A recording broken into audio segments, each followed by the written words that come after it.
sepamos que las lesiones por presión son un tipo de herida que impactan de manera muy significativa, de manera emocional a los pacientes, así como de manera económica tanto a los familiares. Hola, buenas noches. Bienvenidos a su canal de Clínica de Heridas Enfercur, en donde cuidamos de tu salud y te damos tips para la prevención y el manejo de heridas crónicas.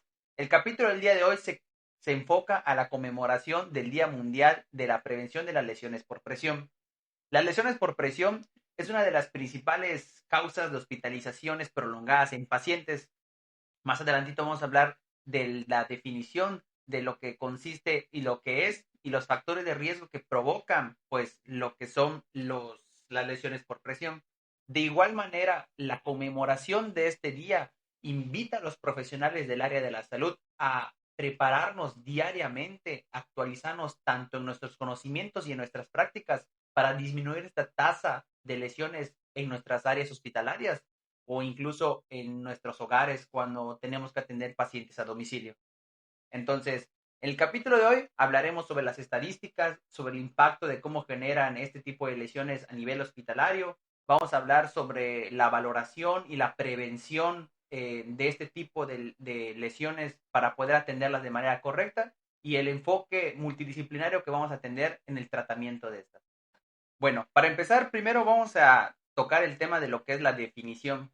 Como muchos ya sabemos lo que son del área de la salud y para los que no lo son, una úlcera por presión o una lesión por presión es toda aquella lesión o herida que se provoca una persona que se encuentra sumamente o por mucho tiempo postrada en cama. Esto se debe a que los tejidos de la piel, al estar sometido a estrés o mucha presión sobre una prominencia ósea y sobre una cama, que al final del tiempo se vuelve volviendo una estructura dura, deja de perfundir sangre hacia lo que es la piel y empieza a morir, causando lo que es un tejido necrótico o una lesión en la piel. Claramente, esta definición ha sufrido cambios y actualizaciones a lo largo del tiempo. Hacia el año 2014 hubo un cambio en lo que es el marco teórico, en donde la GENIA UPP, que es una de las asociaciones de estudio enfocadas desde las úlceras por presión y heridas crónicas, la actualizó y la agregó en profundidad y conceptos hacia lo que es la nueva definición, en la cual mencionan prominencias óseas, empiezan a añadir lo que son factores de riesgo. Como sabemos, existen diferentes situaciones o estructuras que pueden aumentar el riesgo del desarrollo de este tipo de lesiones, como por ejemplo son la presión, pueden ser la humedad, pueden ser los dispositivos médicos que hacen presión sobre estructuras óseas o blandas, así como también factores de combinación. En la actualización de su documento oficial, agregaron combinación de lesiones. ¿Esto qué quiere decir? Que existen factores como por ejemplo la fricción y la humedad, la presión y la fricción y otras causas multifactoriales que pueden generar el desarrollo de este tipo de lesiones. Es también primordial que nosotros sepamos identificar y valorar con suma tiempo lo que es los cambios en la piel del paciente. Porque muchas de las veces cuando nosotros entendemos de primera instancia una lesión por presión, podemos confundirla con otro tipo de lesiones y podemos generarle un mal diagnóstico, un mal tratamiento y con eso complicar muchísimo más la lesión. Entonces, es primordial que nosotros, como profesionales de la salud, desde que nosotros tenemos a un paciente encamado, tenemos que tomar las medidas y los cuidados especializados para poder evitar este tipo de heridas, entre cuales sabemos que tenemos que utilizar ciertas escalas estandarizadas para que nosotros podamos prevenir el riesgo del desarrollo de estas. Existen muchísimas escalas de valoración. Está la escala de Braden, la escala de Norton, la escala de Waterloo, en donde algunas de estas, o la mayoría de estas, eh, miden los mismos factores, desde que son, por ejemplo, la humedad, la inmovilidad, la nutrición, la percepción sensorial, la humedad, todo ese tipo de situaciones o ítems se identifican en cada una de estas escalas. Entonces, es primordial que nosotros como profesionales de la salud, ya sea la escala que nosotros utilicemos, pero siempre debemos apegarnos para poder identificar de que esta persona pueda desarrollarla. En cuanto a la valoración de las heridas, es primordial que nosotros sepamos identificar los mínimos cambios que puedan presentar este tipo de pacientes en la piel.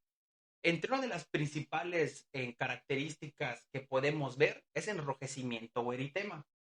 Cuando nosotros hablamos de la clasificación o de la estadificación de las lesiones por presión, siempre vamos a identificar de 5 a 6 niveles. El primer estadio es eritema no blanqueable. Como su nombre lo dice, es un enrojecimiento en la zona de la piel que muchas veces puede ser frío o caliente al tacto. Y que cuando tú haces una palpopresión en la zona de la lesión o del eritema, pues al momento de retirarlo, este no vuelve a quedar blanco. Es por eso que se llama eritema no blanqueable. El segundo estadio o clasificación de las lesiones por presión, pues es el deterioro o pérdida parcial de la piel. Es donde nosotros ya podemos ver un deterioro o una erosión de lo que es la epidermis. Y nosotros podemos encontrarlo de igual manera en como un raspón, como un roce o como un rasguño. Eso es una manera de poder caracterizar o identificar este tipo de lesión. El estadio número 3 o la clasificación número 3 es la pérdida del grosor total de la piel. Como su nombre lo dice, ya perdimos las tres capas de la piel, la epidermis, la dermis y la hipodermis, en donde nosotros ya podemos ver lo que es tejido graso en ese tipo de lesiones. Y por lo general, este tipo de lesiones ya pueden empezar a generar un cierto grado de infección, pueden llegar a producir exudado, mal olor, y eso nos puede llevar al siguiente nivel.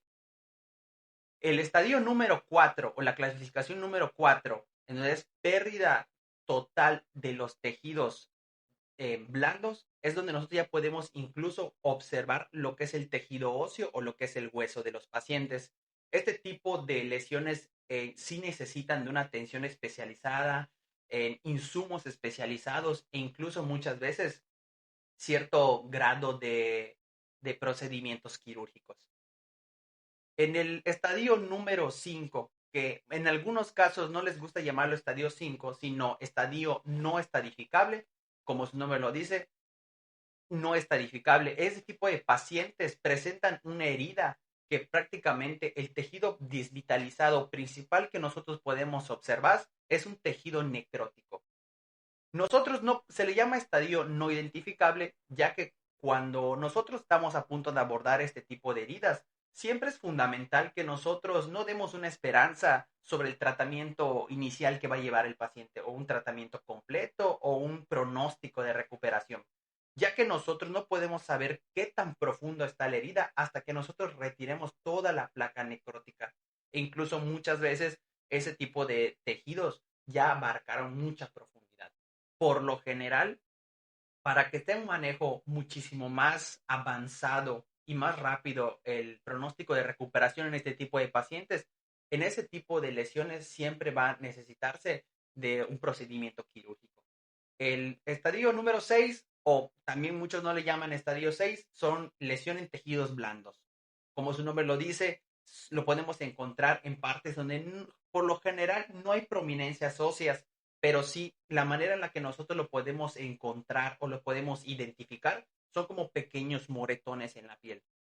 Eso quiere decir que ese tipo de lesiones, de manera gradual, si no existe una mejora en cuanto a las movilizaciones o la hidratación de la piel o el retiro de presión en esa área, pues sí podrían llegar o evolucionar a un estadio muchísimo más complicado. Ok, entonces ya una vez que nosotros sabemos prevenirla a través del uso de una escala de valoración, así como de igual manera saber identificar los tipos de tejidos en cada uno de los estadios, podemos definir o podemos clasificar, mejor dicho, el manejo de este tipo de pacientes en cuatro pilares importantes. Uno, lo que son las movilizaciones. Siempre el tratamiento gold estándar para la prevención y el desarrollo de este tipo de lesiones es la movilización de paciente cada 2 horas. Algunas bibliografías nos mencionas que pueden ser de hasta 4 horas en estadios de lesiones por presión donde no hay un deterioro completo de la piel, y en estadios más avanzados pues te mencionan que deben hacerlo hasta cada 2 horas. Entonces es importante que nosotros tengamos que hacer una movilización constante de los pacientes. El segundo pilar fundamental para la prevención del desarrollo de estas lesiones es en utilizar estructuras suaves para evitar este tipo de lesiones. Siempre se recomienda lo que son colchones de presión alterna. Como su nombre lo dice, se le coloca al paciente y de acuerdo al peso que éste tenga, va a ir inflando ciertas áreas de lo que es la cama para poder liberar la presión en varias partes o estructuras de lo que es el cuerpo. Sin embargo, es importante que al momento de comunicárselo tanto al paciente o al familiar, es fundamental que nosotros le notifiquemos que la cama nunca va a sustituir a lo que son las movilizaciones del paciente.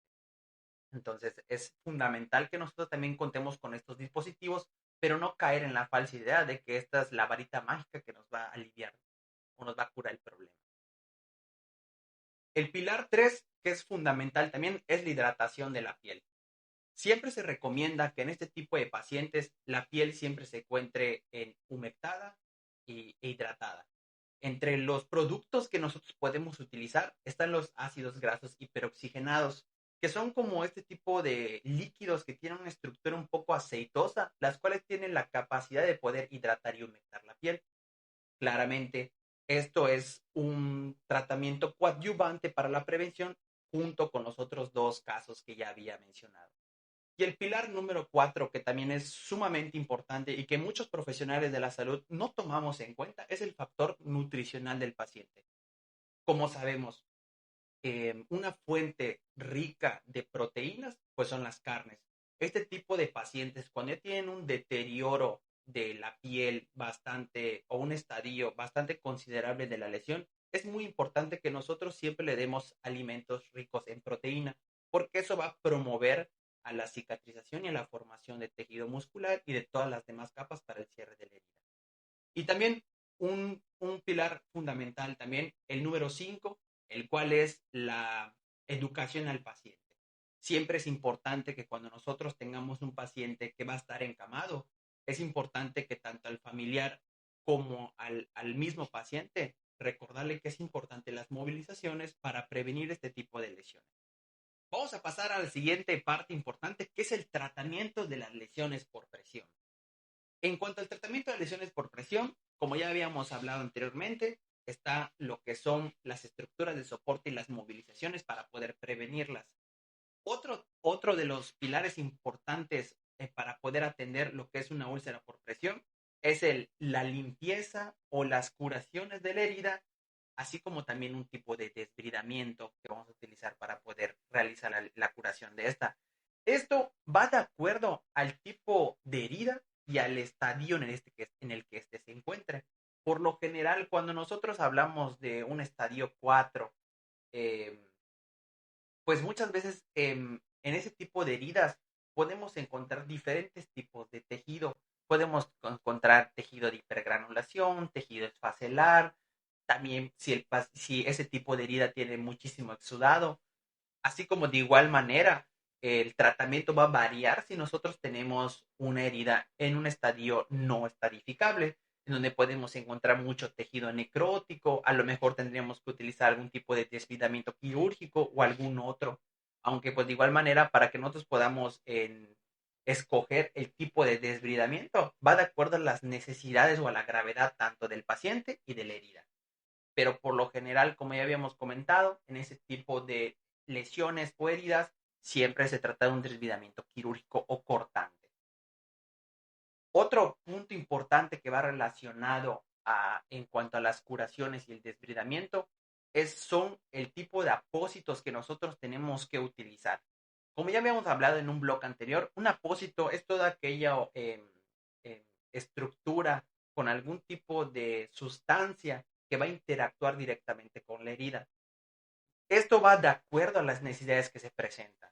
Si es una herida, por ejemplo, con muchísimo exudado, nosotros tenemos que utilizar algún tipo de espuma para que ésta se pueda absorber.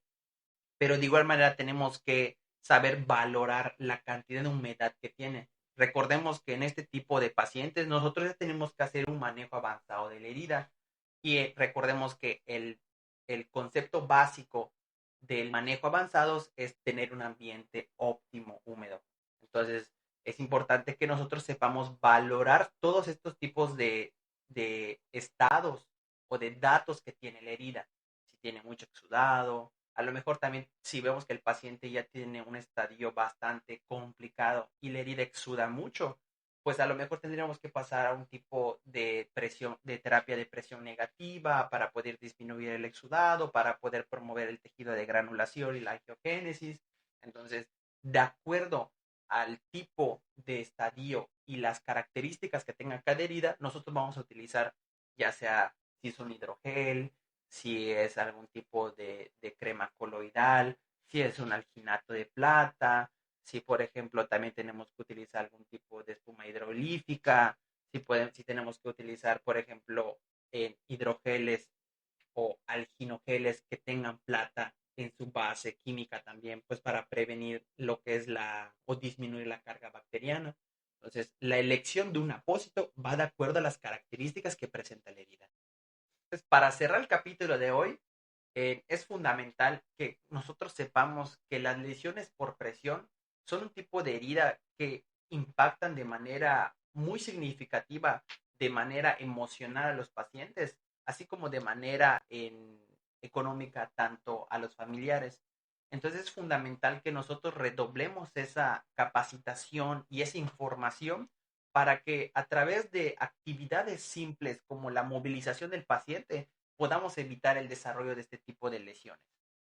Lo que es el día de esta conmemoración, hagamos conciencia del impacto que pueden generar este tipo de heridas para así disminuir su tasa año con año. Entonces, este es el capítulo del día de hoy. Espero que sea de suma importancia para ustedes y que les haya llenado un poco de información tanto para las personas que son del área de la salud como para las personas que tienen algún tipo de familiar, que tienen algún tipo de dependencia en cuanto a la movilidad física. Recordamos que tenemos diferentes redes sociales, tanto Facebook, YouTube, es donde subimos el capítulo completo. Entonces, en TikTok, Instagram, para que puedan ir, reaccionar y compartir nuestros videos para que lleguen a más personas y se puedan llenar de información con este tipo de videos. Les agradezco su apoyo. Si ustedes tienen algún tipo de paciente que sufra de alguna lesión por presión y ameriten algún tipo de asesoramiento o de atención clínica, les dejamos ahí nuestros números de teléfono para que nosotros podamos atenderlos sin ningún tipo de problema. Entonces, les agradezco toda su atención. Buenas noches.